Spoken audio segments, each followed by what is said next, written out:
Hey, welcome back to the Weekly Word. Thanks for joining us on another outdoor adventure here.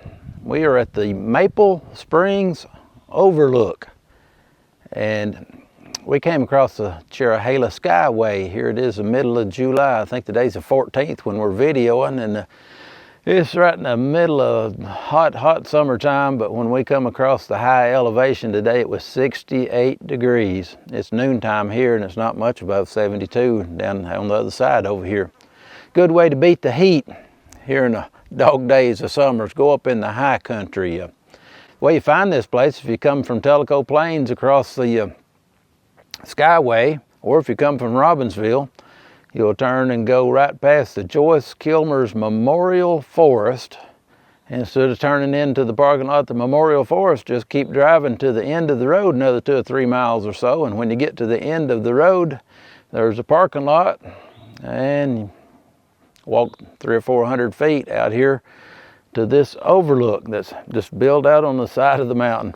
And it's a fantastic view. It's not 360, but it's at least 180 or so all the way around. I don't know what those degrees would be, but you can't see that way. You can see all the way around this way, looking at the Smokies, and just beautiful. I see Santila Lake down below.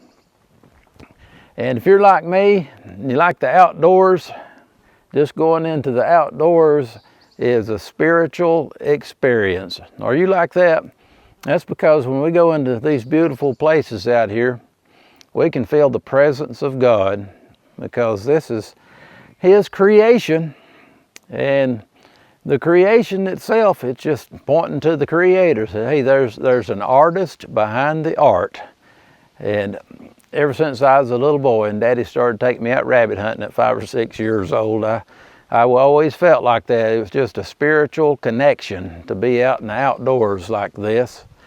And that's okay, because I learned from the Bible that it verifies what I always thought, that Psalm 19, that the heavens declare the glory of God, and day unto day utters speech. In other words, creation is preaching to us that there is a Creator. But it's in the church that we get the rest of the story.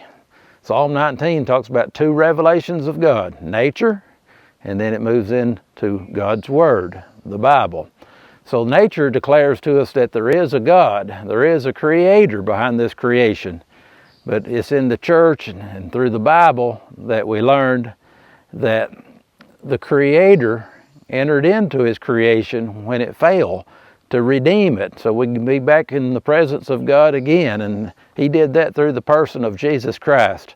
And that's the completion of the story that God's given us. That yes, I created everything, but creation got messed up, and I had to enter into my own creation to fix it. And that's the gospel of Jesus Christ.